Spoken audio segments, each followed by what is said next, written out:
العشبه اللي دخلت اليوم جديده هي هاد العشبه هادي. بقاو معايا،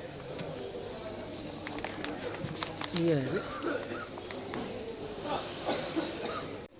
العشبه، هي هادي دخلت جديده نقيه.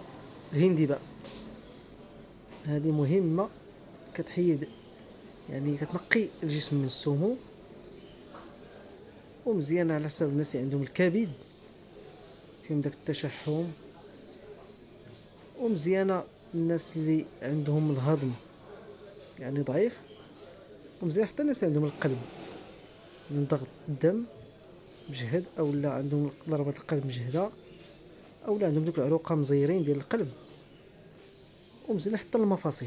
يعني هاد العشبه هادي دخلت جديده ونقيه.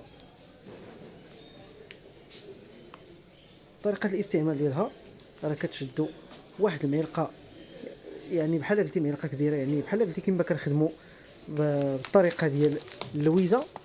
كنشدو دوك 3 الاصابع بحال هكا، وكنحطوهم في كاس ديال الماء كيكون طيب مزيان سخون، ومن بعد تشرب كاس واحد في الصباح وكاس واحد في الليل. هذه سميتها الهندباء شيكو غاي.